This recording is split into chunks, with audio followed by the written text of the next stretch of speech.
Renuncié a mi empleo para cuidar a mis padres en su vejez, pero descubrí que toda la herencia iba directo a mi hermano ingrato. Dijeron, nosotros no te lo pedimos, fue tu decisión. Hasta que llegó el día del funeral de mi padre y comprendí su cruda decisión. Renuncié a mi empleo para cuidar a mis padres en su vejez. Fue una decisión que tomé sin dudarlo, sin poner condiciones, sin esperar nada a cambio, o al menos eso creía en ese momento. Tenía 34 años, una vida laboral estable, ingresos decentes y, aunque no me consideraba rico, me había esforzado lo suficiente como para mantenerme sin sobresaltos. Llevaba años trabajando en una empresa de logística internacional y, si bien no era mi empleo soñado, había logrado escalar posiciones y ganarme el respeto de mis superiores. Vivía solo en un pequeño apartamento alquilado y, como muchos de mi edad, mi vida transcurría entre rutinas laborales, amigos ocasionales y una familia con la que, aunque no era extremadamente cercana, mantenía un vínculo funcional y respetuoso. Mis padres, ya mayores, comenzaron a presentar signos de deterioro físico casi al mismo tiempo. Mi madre fue diagnosticada con artritis reumatoide avanzada, lo que le dificultaba moverse con libertad, y mi padre, por su parte, fue quien más preocupaciones nos generó. El diagnóstico fue claro y brutal. Un cáncer de páncreas en etapa terminal. Fue ahí cuando, sin que nadie lo sugiriera y mucho menos lo pidiera, tomé la decisión de dejar todo atrás. Había sido siempre el hijo responsable, el que estaba cuando se le necesitaba, el que no causaba problemas y el que nunca alzaba la voz. Así me lo hicieron saber toda la vida, y en más de una ocasión sentí que, sin siquiera buscarlo, me habían colocado en ese pedestal incómodo del hijo modelo. Mi hermano, en cambio, vivía otra historia. Siempre sintió que yo ocupaba un lugar preferencial en la familia, que él estaba condenado a vivir a mi sombra. Años atrás, durante nuestra adolescencia, no eran raras las veces en que me decía, a modo de reproche y con el tono cansado de quien ha repetido el mismo argumento decenas de veces, que a ti todo te lo dan fácil. Pero yo tengo que romperme el lomo para que me noten. Nunca supe cómo responder a ese tipo de comentarios. Me desconcertaban, porque desde mi perspectiva, ambos habíamos recibido lo mismo, la misma educación, los mismos regaños, el mismo techo. Pero a medida que pasaron los años, fui entendiendo que él cargaba con un resentimiento que no tenía que ver con realidades objetivas, sino con cómo él interpretaba cada gesto, cada palabra de nuestros padres. La enfermedad de mi padre precipitó todo. Vendí mi coche, cancelé el contrato de mi apartamento, cerré ciclos en el trabajo e informé que me ausentaría de forma indefinida. Me instalé en la casa de mis padres, una vivienda antigua pero bien cuidada, ubicada en una zona tranquila, con árboles altos y vecinos silenciosos. No fue una transición fácil. Pasé de tener independencia total a convertirme en cuidador tiempo completo, lidiando con pañales, medicamentos, cambios de humor, terapias, trámites médicos y noches sin dormir. Lo hice sin esperar elogios. Mi único consuelo era saber que, si el tiempo de mi padre era limitado, al menos estaría a su lado y podría asegurarme de que tuviera dignidad en sus últimos meses de vida. Durante ese proceso, mi hermano aparecía y desaparecía. Venía algunos fines de semana, preguntaba por encima cómo seguían las cosas y, tras unos minutos de conversación banal, regresaba a su rutina. A veces lo notaba incómodo cuando me veía atendiendo a nuestros padres. Me decía, con ese tono agrio que no sabía disimular, que yo siempre tenía que quedar como el bueno, no, y que él no tenía el lujo de dejar todo por una causa noble. Me hablaba de sus deudas, de su trabajo inestable, de su necesidad de sostenerse por su cuenta. Yo, que también estaba sobreviviendo con lo poco que me quedaba de ahorros y vendiendo algunas cosas personales, optaba por no discutir. No quería entrar en su lógica de competencias ni en su eterna narrativa de víctima. Pero fue durante una tarde, mientras preparaba la merienda de mis padres y escuchaba a mi madre hablar por teléfono con una prima lejana, que algo en su conversación me hizo frenar en seco. Mencionó, con un tono relajado, que todo estaba en orden con el testamento y que ya habían dejado todo arreglado para que Marcos, mi hermano, no tuviera que preocuparse por nada en el futuro. Me quedé inmóvil por unos segundos. No dije nada en ese momento, pero esa frase se quedó dando vueltas en mi cabeza como una espina invisible. Esa noche, en cuanto pude, me acerqué a mi madre con el corazón palpitando y le pregunté directamente si era cierto que habían dejado todo para Marcos. Su respuesta fue tan cruda como desconcertante, me dijo, sin mirarme a los ojos, que yo había tomado la decisión de cuidar de ellos, pero que eso no me daba derecho a esperar nada a cambio. Nosotros no te lo pedimos, fueron sus palabras exactas, con una frialdad que me heló por dentro. Quise pensar que era una especie de malentendido. Que tal vez hablaba de alguna propiedad puntual o de un trámite menor. Pero al seguir indagando, confirmaron sin rodeos que, en efecto, el testamento favorecía en su totalidad a mi hermano. Justificaban esa decisión con argumentos que me parecieron torcidos, que él necesitaba más ayuda económica, que había tenido más dificultades, que yo era fuerte y sabría cómo salir adelante por mis propios medios. Como si toda mi vida de esfuerzo y sacrificio fuera una condena a recibir menos. Como si hacer las cosas bien fuera, en sí mismo, una desventaja. Lo más hiriente no fue el hecho en sí, sino la forma en que lo normalizaron. La manera en la que me hablaron como si yo fuera un adulto irracional por esperar algún tipo de reconocimiento. Mi hermano, al enterarse de que sabía la verdad, no tardó en restregarme en la cara que por fin se estaba haciendo justicia, y soltó con sarcasmo que igual, seguro tú encuentras cómo salir adelante. Porque siempre lo haces todo bien, ¿no? Sus palabras fueron un recordatorio de todo el resentimiento que había acumulado durante décadas y que ahora, con la muerte de mi padre cada vez más cerca, parecía sentirse justificado para reclamar como una deuda histórica. Y fue así como, en medio del deterioro físico de mi padre y de los silencios cada vez más prolongados de mi madre, fui entendiendo que esta historia no tenía héroes ni villanos absolutos. Que el amor no siempre se traduce en gratitud y que los sacrificios no garantizan justicia. Sin embargo, algo dentro de mí se quebró esa noche, y supe que este capítulo aún no estaba cerrado. Porque aunque ellos creyeran que todo estaba dicho y decidido, yo todavía tenía algo por decir. Y no pensaba quedarme de brazos cruzados viendo cómo la historia me colocaba, una vez más, en el lugar del que cede, del que calla, del que entiende demasiado. Esta vez, iba a ser distinto. Y aunque todavía no sabía cómo ni cuándo, lo único que tenía claro era que, en algún punto, las consecuencias iban a llegar. Porque a veces, la venganza no nace del odio, sino del cansancio acumulado tras años de lealtad mal pagada. Actualización 1. Habían transcurrido 2 semanas desde aquella noche en que mi madre, sin remordimiento alguno, me confirmó que todo el patrimonio familiar había sido destinado únicamente a mi hermano. Y aunque externamente intenté mantener la compostura, internamente comenzó a formarse una especie de vacío constante, una sensación de desplazamiento que no se comparaba con nada que hubiera experimentado antes. No se trataba del dinero en sí, ni siquiera de las propiedades o los bienes materiales que durante años ayudé a conservar en orden.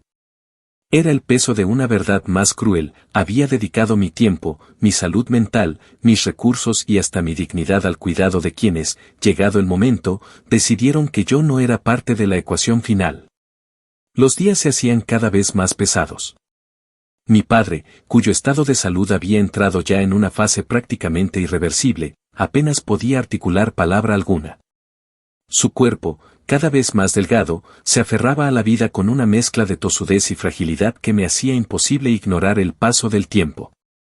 Entre administrar los medicamentos, preparar las comidas específicas que podía tolerar, realizar los cambios de posición en la cama y mantener sus registros médicos al día. Me encontraba también lidiando con una tensión silenciosa en el ambiente. Porque aunque en esa casa no se hablaba del tema de la herencia, la presencia del silencio era tan pesada que podía sentirse en cada esquina. Mi madre evitaba el contacto visual cada vez que yo me acercaba con una bandeja de comida o cuando le preguntaba algo relacionado con la administración del hogar. Respondía con monosílabos, como si temiera que cualquier palabra mal colocada reavivara una discusión que ella prefería mantener enterrada. En más de una ocasión intenté establecer un puente, al menos para entender si aún había espacio para reconsiderar lo acordado, pero me encontraba siempre con la misma actitud evasiva. Como si el simple hecho de nombrar el asunto fuese una ofensa imperdonable. En uno de esos días particularmente agotadores, mientras yo lavaba las sábanas del cuarto de mi padre, escuché desde la sala la voz de mi hermano. Había llegado sin avisar, como solía hacerlo, y traía consigo su habitual actitud de superioridad moral. No tardó en dejar caer sus comentarios sarcásticos, disfrazados de bromas inofensivas, pero cargados de resentimiento mal digerido. Comentó, como si se tratara de una verdad irrefutable, que yo me había ofrecido para jugar al mártir y que ahora no podía venir a reclamar nada. Cuando intenté explicarle que no buscaba compasión ni reconocimiento, sino simplemente entender cómo fue que se tomó una decisión tan unilateral. Él me interrumpió con una sonrisa condescendiente y soltó lo que claramente llevaba tiempo acumulando, que toda la vida me vieron como el favorito, como el hijo modelo, el ejemplo perfecto, el que nunca se equivocaba. Mientras que él tenía que soportar miradas decepcionadas, comparaciones constantes y expectativas imposibles. Según él, su vida fue un eterno intento de igualarme y, en consecuencia, nunca pudo sentirse genuinamente valorado. Para él, esta herencia no era un regalo, sino una compensación justa por años de sentirse desplazado dentro de su propia familia. No supe qué decir. Por más que intentara comprender su perspectiva, era incapaz de ignorar la injusticia evidente que se había cometido. No era mi culpa si mis padres proyectaron en mí una figura idealizada, ni si él arrastraba heridas emocionales que nunca quiso confrontar de forma madura. Lo que sí me pareció inaceptable fue que ese resentimiento ahora se tradujera en un acto tangible de despojo. Porque eso fue lo que sentí, que me estaban despojando no solo de lo material, sino también del sentido de pertenencia, como si todos mis años de lealtad y sacrificio hubieran sido invisibles. Como si yo fuera simplemente una figura funcional cuya utilidad había caducado. Esa noche me encerré en la habitación donde dormía desde que había regresado a la casa de mis padres. Me senté en la silla frente al escritorio viejo de mi adolescencia, que todavía conservaba las marcas de los años, y traté de escribir en un cuaderno todo lo que sentía. Como si volcar las palabras en papel pudiera aliviar algo del dolor acumulado. Pero lo único que logré fue confirmar que, por primera vez en mi vida, me sentía completamente solo dentro de mi propia familia. Mi padre se consumía lentamente entre los medicamentos y la enfermedad, mi madre parecía haber optado por el silencio como escudo, y mi hermano finalmente tenía lo que siempre había querido, validación y control. La idea de alejarme empezó a tomar forma en mi cabeza. No de inmediato, porque no podía ni quería abandonar a mi padre en ese estado, pero comencé a considerar la posibilidad de que mi lugar en esa familia ya no existía. Al menos no de la forma que yo había conocido. Sentía que había cruzado una línea invisible y que, sin importar lo que hiciera, nada volvería a ser como antes. Empecé a imaginar un futuro en el que pudiera construir algo desde cero, sin depender de vínculos rotos, sin esperar nada de nadie. Un futuro que, si bien dolía concebir, comenzaba a parecer la única opción viable para recuperar lo poco que me quedaba de mí mismo. Porque si algo había aprendido en esas 2 semanas, era que la lealtad mal correspondida se convierte en una jaula, y yo ya había pasado demasiado tiempo encerrado en ella. Actualización 2. Había transcurrido poco más de un mes desde aquella conversación hiriente con mi hermano, en la que dejó claro que todo lo que estaba sucediendo era, desde su perspectiva, una suerte de justicia tardía. En ese lapso, la salud de mi padre se deterioró con una velocidad abrumadora. Cada mañana despertaba temiendo encontrarlo sin vida, y cada noche me acostaba con el cuerpo exhausto, pero con la conciencia firme de que, al menos por mi parte, no quedaría deuda moral alguna. Sabía que el final estaba cerca, aunque por dentro me debatía entre el deseo de que ya no sufriera más y la necesidad egoísta de retenerlo un poco más. Como si su presencia física fuera el único ancla que me mantenía atado a esa casa, a ese papel de hijo comprometido que ya no sabía si tenía algún propósito real. El día de su muerte fue extrañamente silencioso. Lo encontré en su habitación, con la mirada vacía, como si finalmente hubiera logrado escapar de un cuerpo que ya no respondía. No hubo dramatismo, ni lamentos escandalosos, ni llantos desgarradores. Mi madre, al entrar en la habitación minutos después, se acercó al lecho con la expresión apagada de quien ya había llorado en silencio mucho antes de que el desenlace llegara. Me pidió que llamara a los servicios funerarios y se sentó junto a la cama, acariciando la mano ya inerte de mi padre con movimientos mecánicos, casi desapegados. Organizar el funeral fue un proceso automático. Me encargué de todo, del velorio, del ataúd, de las flores, de contactar a los pocos amigos que aún quedaban de su generación, de lidiar con la burocracia absurda que rodea la muerte. Mi hermano apareció solo unas horas antes del servicio, sin ofrecer ayuda alguna, pero con el rostro cuidadosamente arreglado para la ocasión. Se movía entre los presentes con una sonrisa tenue, como quien interpreta un papel en una obra que no termina de comprender. Saludaba a los conocidos con frases vacías, recibía las condolencias como quien recibe cumplidos y, en los momentos en que creía que nadie lo observaba, lo vi revisar su teléfono con desinterés. Como si aquella despedida no tuviera ninguna relevancia emocional para él. Fue durante el sepelio, al término del entierro, cuando ocurrió algo que marcaría un punto de inflexión en mi percepción de todo lo que había vivido hasta entonces. Mi madre, que se había mantenido en silencio durante toda la ceremonia, se me acercó con pasos lentos y me dijo, sin preámbulos, que esperaba que respetara la voluntad de mi padre. Que él había sido claro en su testamento y que, aunque las decisiones tomadas no fueran de mi agrado, debía entender que todo había sido hecho por un motivo. Me quedé de pie, sin poder articular palabra, mientras ella giraba y se alejaba para reunirse con algunos familiares lejanos que esperaban en la salida del cementerio. No supe bien por qué, pero esa frase, tan seca, tan final, me hizo sentir más huérfano que la propia muerte de mi padre. Porque lo que mi madre me estaba diciendo no era solo una advertencia legal, sino una confirmación de que, incluso en su lecho de muerte, mi padre había optado por reforzar una estructura familiar en la que yo ya no tenía cabida. Me costaba entenderlo. Me dolía profundamente. ¿Cómo era posible que, después de todo lo que hice por él, después de haber estado a su lado día y noche en los peores momentos, lo único que hubiera querido dejarme fuera una nota fría en un testamento? ¿Dónde quedaban los abrazos de la infancia, las tardes de domingo hablando sobre música y literatura, los consejos que me dio cuando inicié mi primer empleo? ¿Cómo se diluía todo eso en una firma legal que lo dejaba todo a manos de mi hermano, como si yo no hubiera existido jamás? Esa noche, tras regresar a la casa familiar, busqué en los cajones del escritorio de mi padre. No sabía bien qué buscaba, si una carta, un documento, alguna pista que me ayudara a entender su lógica. Y lo encontré. En un sobre blanco, sin remitente, con mi nombre escrito en su caligrafía firme pero envejecida.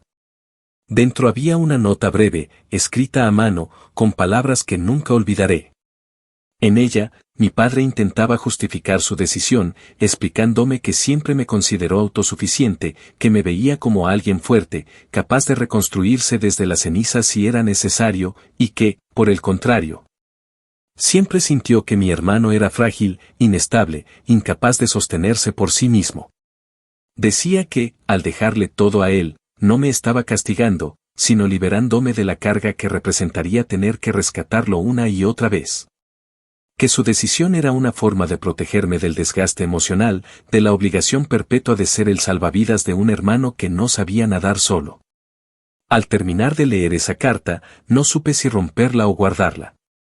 Era una mezcla extraña de comprensión y rabia, de compasión y resentimiento.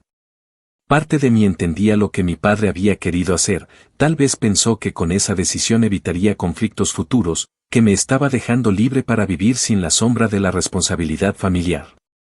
Pero otra parte, una que no lograba silenciar, sentía que había sido castigado precisamente por ser fuerte, por ser confiable, por no haber dado problemas. Como si mis virtudes hubieran sido convertidas en razones para excluirme. Me quedé despierto hasta la madrugada, solo en la sala, con la carta entre las manos y la cabeza llena de preguntas sin respuesta. Comprendí, en ese momento, que no se trataba solamente de una herencia económica, sino de algo mucho más profundo, de la herencia emocional, del reconocimiento, del cierre que no me habían permitido tener. Supe también que, aunque podía entender sus motivos, no estaba obligado a aceptarlos como algo justo. Y fue en ese silencio, acompañado solo por el sonido del reloj de pared y el eco de mis pensamientos, que empecé a construir la idea de mi propio cierre. Uno que no estaría en ningún testamento, ni en ninguna nota escrita a mano, ni en ninguna conversación con mi madre o mi hermano. Sería mío, únicamente mío. Y no se trataría de reconciliación, sino de recuperación. Porque hay heridas que no se cierran con explicaciones, sino con decisiones. Y yo estaba empezando a tomar las mías. Actualización 3. 6 meses después del funeral de mi padre, la casa familiar se había transformado en una especie de escenario congelado en el tiempo, donde cada rincón conservaba el eco de una rutina que ya no existía. Las habitaciones permanecían cerradas durante días, las cortinas apenas se abrían y el silencio se había convertido en la constante más dolorosa del ambiente. Mi madre seguía viviendo allí, aferrada a un modo de vida que se desmoronaba lentamente sin que ella pareciera notarlo, o tal vez lo notaba pero simplemente se negaba a aceptarlo. Yo, por mi parte, ya no vivía en la casa de forma permanente. Había decidido, con mucho esfuerzo, aceptar un trabajo temporal en otra ciudad, lo suficientemente lejos para respirar sin que el peso del desprecio familiar me asfixiara. Pero lo bastante cerca para poder volver si algo ocurría con mi madre. Mi salida fue discreta, sin dramatismos ni despedidas elaboradas. Empaqué mis cosas una mañana de domingo, las acomodé en el maletero de un coche que alquilé por el día, y me marché después de dejar una nota sencilla sobre la mesa del comedor. No hubo llamadas ni mensajes de parte de mi madre en los días siguientes. Tampoco de mi hermano. Fue como si, al marcharme, hubiese confirmado para ellos que no tenía derecho a esperar más nada, ni siquiera la cortesía de una palabra. Al llegar a mi nuevo empleo, me esforcé por mantener la concentración. El trabajo era absorbente y me permitía, al menos durante el día, ocupar la mente en algo que no fueran los resentimientos y las decepciones. Pero por las noches, cuando el silencio de mi nuevo apartamento me envolvía, todo regresaba. El recuerdo de la nota de mi padre, la mirada vacía de mi madre, las palabras cínicas de mi hermano, y sobre todo, esa sensación de haber sido apartado por el simple hecho de ser confiable. Sin embargo, la distancia también me dio perspectiva. Poco a poco comencé a ver con más claridad las dinámicas familiares que antes me parecían confusas. Empecé a notar cómo durante años mi hermano había construido una narrativa que le permitía justificar sus fracasos sin hacerse responsable. Como mi madre había alimentado, tal vez sin quererlo, una estructura donde la culpa del éxito ajeno recaía sobre el que lo alcanzaba. Y como mi padre, con su intento torpe de protegernos a ambos, terminó validando una desigualdad emocional que ya existía desde mucho antes de que él muriera. En uno de mis regresos esporádicos a la ciudad, fui a visitar a mi madre. No fue una visita planeada, simplemente sentí que debía comprobar cómo se encontraba. Al llegar, la encontré sentada en el mismo sofá donde solía dormir mi padre en los últimos meses, con la televisión encendida en un volumen bajo y la mirada fija en algún punto invisible. Me recibió con cierta sorpresa, pero sin alegría.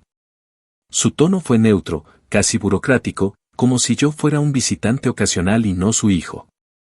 Conversamos sobre trivialidades durante unos minutos, pero inevitablemente terminé preguntándole cómo iba todo con la herencia y las propiedades. Lo hice con un tono moderado, casi como quien pregunta por el clima, pero su reacción fue inmediata, bajó la mirada y comenzó a hablar con evasivas.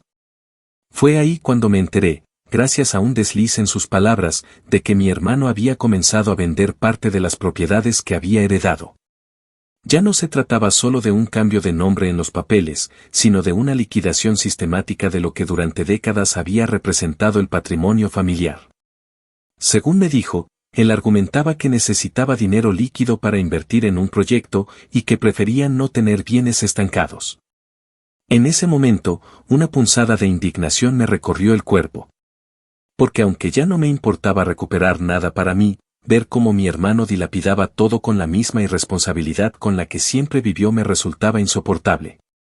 Aquellas tierras, aquellas casas, aquellos ahorros que mi padre había reunido con años de esfuerzo, ahora eran monedas en las manos de alguien que jamás supo valorar lo que significaba el sacrificio.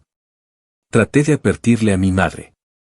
Le dije, con toda la serenidad posible, que debía tener cuidado, que no firmara nada sin asesoría legal, que no permitiera que la arrastrara a decisiones que pudieran perjudicarla. Ella, en un principio, intentó justificarlo, como solía hacer, diciendo que él sabrá lo que hace y que yo no debería preocuparme tanto por cosas que ya no me correspondían. Pero, en su voz, detecté algo distinto. Una nota de duda, de miedo contenido. Supe, en ese instante, que algo había comenzado a fracturarse en su percepción de mi hermano.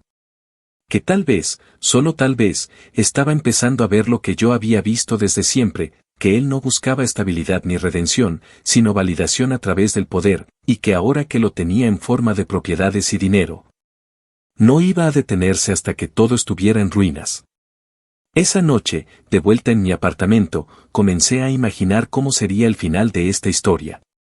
Ya no me movía el deseo de justicia económica ni el anhelo de reconocimiento. Lo que sentía ahora era una determinación serena pero firme. No permitiría que mi madre, por más que me hubiese fallado, terminara completamente a merced de alguien que estaba dispuesto a vender hasta los recuerdos si eso significaba engordar su cuenta bancaria. Comencé a consultar discretamente con un abogado amigo de la familia, le conté parte de la situación, sin demasiados detalles al principio. Y le pregunté qué posibilidades existían de intervenir si comenzaban a aparecer irregularidades. Me dijo que todo dependía de las pruebas, de los documentos firmados, de si había coacción o engaño de por medio. Le prometí que, si algo más salía a la luz, volvería a contactarlo. No me sentía impulsado por la venganza en el sentido tradicional, sino por una especie de obligación moral que no había podido quitarme de encima, incluso después de todo. Sabía que no podía rescatar a mi madre de sus decisiones pasadas, pero tal vez sí podía evitar que las consecuencias fueran irreparables. Lo que ignoraban ellos, y sobre todo mi hermano, era que el hecho de que me hubiera marchado no significaba que había renunciado. Solo estaba esperando el momento adecuado. Porque, a veces, la mejor forma de vengarse no es enfrentarse directamente, sino dejar que el tiempo revele quién es realmente cada quien y estar preparado para actuar cuando llegue ese inevitable desplome. Y ese momento, cada vez, estaba más cerca. Actualización 4. 1 año y medio después del fallecimiento de mi padre, el deterioro de los vínculos familiares ya no era una herida abierta, era una cicatriz mal cerrada, áspera y visible. Una marca imposible de ignorar aunque uno fingiera no verla. A esas alturas, la comunicación entre mi madre y yo era esporádica y forzada, limitada a llamadas breves cada cierto tiempo, conversaciones que orbitaban alrededor de temas prácticos o noticias irrelevantes. Como si ambos tuviésemos miedo de tocar los asuntos realmente importantes. Había un pacto tácito de silencio entre nosotros, una especie de tregua frágil sostenida únicamente por la rutina y el peso de los años compartidos.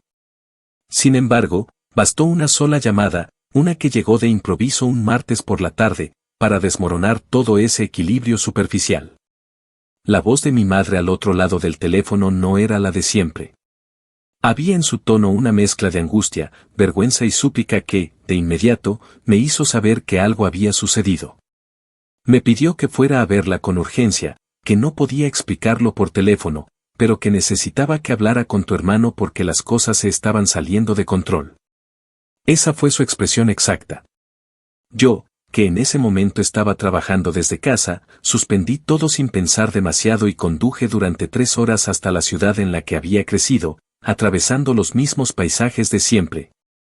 Pero con una sensación distinta en el pecho, como si esta vez supiera que al llegar no encontraría nada reconocible.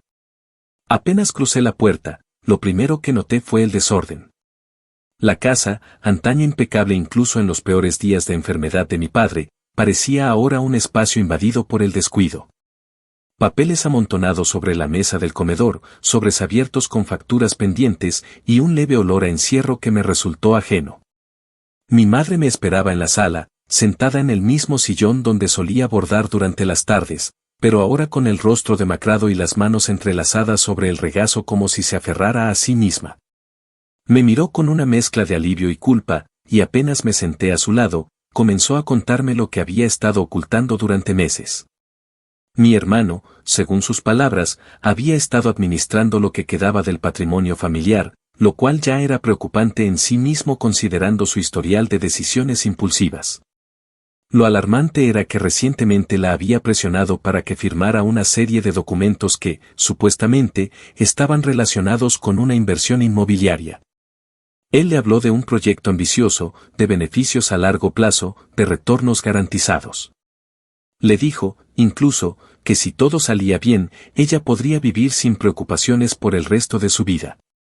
Lo hizo con ese tono convincente que siempre había usado cuando necesitaba salirse con la suya, el mismo tono que mi madre, por más advertencias que yo le hubiera hecho en el pasado, aún no sabía reconocer como peligroso. Al principio firmó sin leer demasiado, confiando en que él, como heredero legal, sabría manejar las cosas. Pero las semanas pasaron y algo en su actitud empezó a cambiar. Evitaba responderle llamadas, posponía encuentros, y comenzó a llegarle correspondencia relacionada con transacciones bancarias que ella no entendía. Fue entonces cuando empezó a sospechar que algo andaba mal. Uno de los terrenos que mi padre había comprado años atrás, una pequeña finca ubicada en las afueras, que siempre se pensó como una reserva familiar o una propiedad de retiro, había sido vendida sin que ella lo supiera, a pesar de que aún figuraba como cotitular en ciertos documentos. Al parecer, mi hermano había falsificado una autorización de su parte para cerrar la venta con una empresa de fachada. Lo que más la perturbaba, sin embargo, no era el dinero perdido, sino la forma en que él se refería a ella cada vez que intentaba confrontarlo, le decía que no entendía de negocios, que se estaba entrometiendo en lo que no le correspondía, y que, si seguía haciendo preguntas, él simplemente dejaría de encargarse de todo.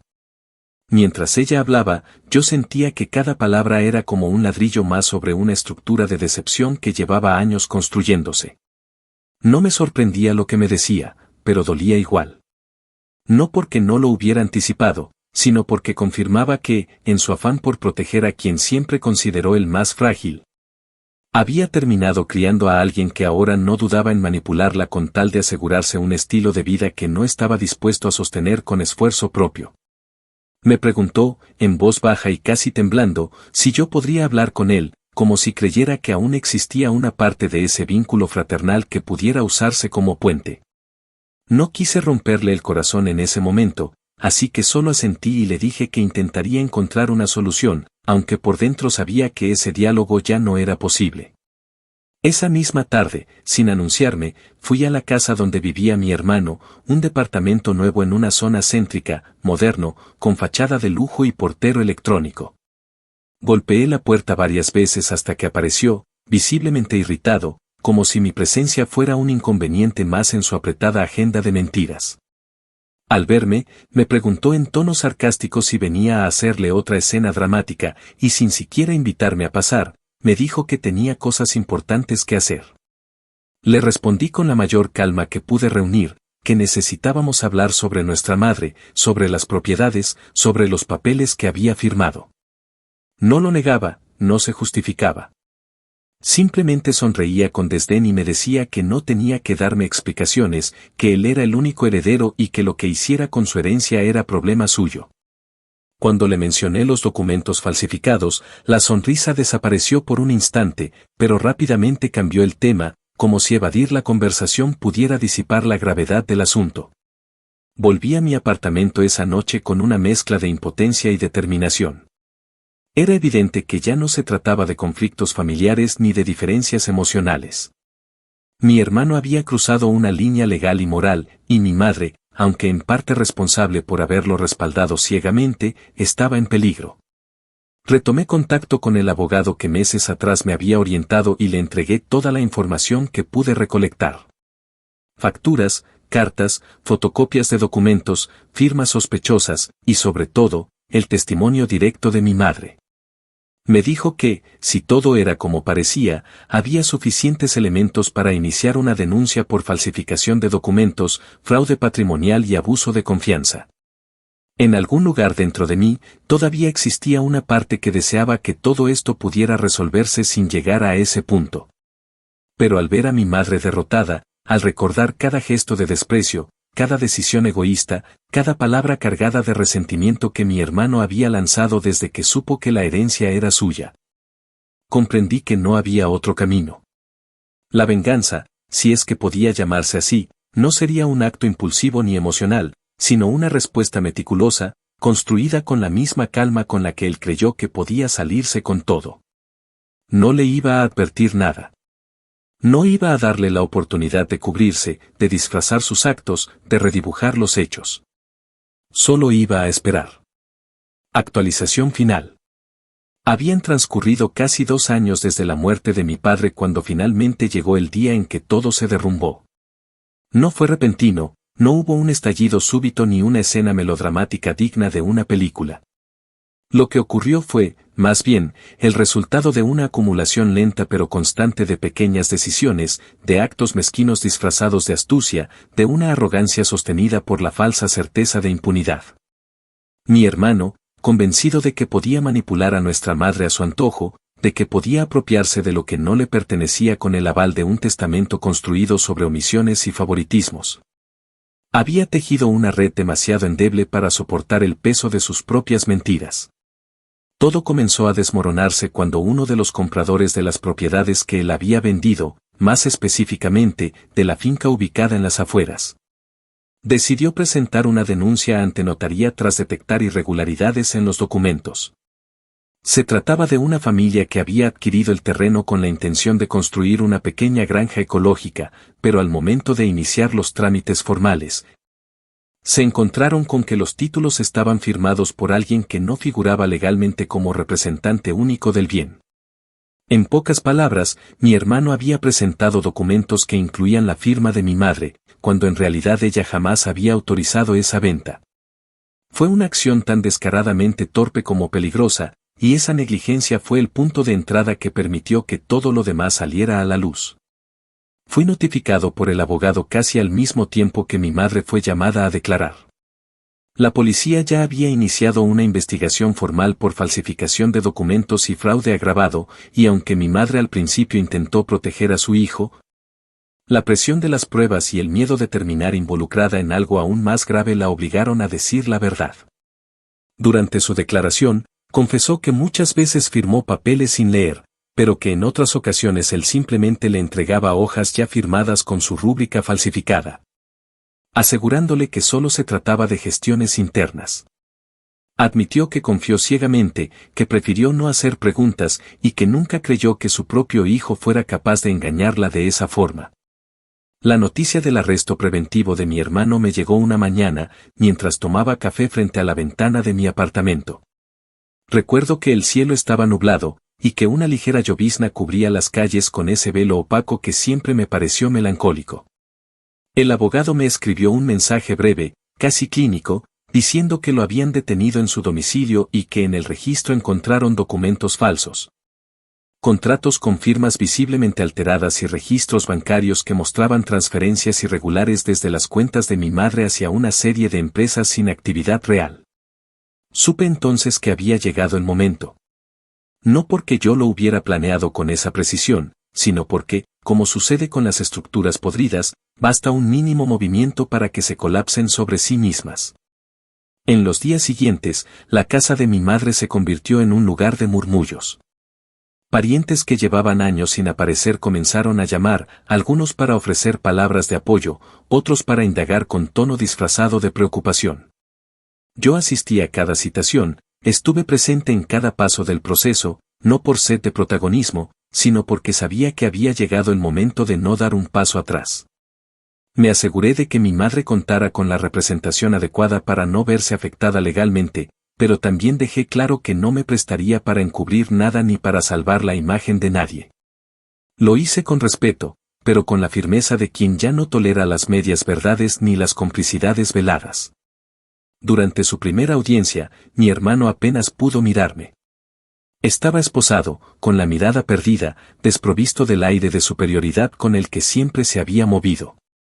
Su abogado intentó presentar un discurso basado en la idea de una mala administración sin intención dolosa, pero las pruebas eran demasiado sólidas como para sostener esa narrativa.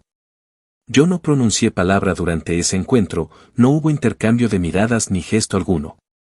Pero supe que él comprendía perfectamente lo que estaba ocurriendo. Por primera vez, no era yo quien debía justificar su posición, ni quien tenía que calmar los ánimos o mediar para evitar un conflicto mayor. Esta vez, era él quien debía enfrentar las consecuencias, sin máscaras ni salvavidas.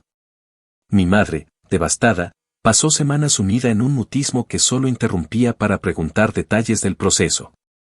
Me pidió perdón una vez, entre lágrimas, diciendo que jamás imaginó que las decisiones que tomó desde el amor terminarían causando tanto daño. No supe cómo responderle en ese momento, porque aunque una parte de mí quería consolarla, otra no podía olvidar la manera en que, en su momento, desestimó mis advertencias. Cómo minimizó mi sacrificio y defendió ciegamente a quien hoy la había despojado de todo. Aún así, la acompañé en lo necesario. Le ayudé a reorganizar sus finanzas, la llevé a hablar con un nuevo contador y me aseguré de que no volviera a firmar nada sin entender hasta la última cláusula. Pero nunca más volví a quedarme en esa casa ni a compartir una comida bajo ese techo. No por rencor, sino por dignidad. Algunas heridas no requieren confrontación, solo distancia. A estas alturas, mi hermano permanece en prisión preventiva, a la espera del juicio. Los cargos en su contra son graves, y aunque su abogado intenta negociar una condena reducida a cambio de cooperación y devolución parcial de lo sustraído, lo cierto es que su reputación, su falsa imagen de hombre hecho a pulso, ha quedado completamente destruida. Muchos de los amigos que solía presumir se han alejado. Las empresas con las que afirmaba hacer negocios han roto todo vínculo. Y él, que durante años me acusó de ser el favorito y de vivir con privilegios inmerecidos, ha terminado en el lugar que, aunque suene cruel, parece haber construido paso a paso con sus propias elecciones. Yo, por mi parte, he cerrado el capítulo.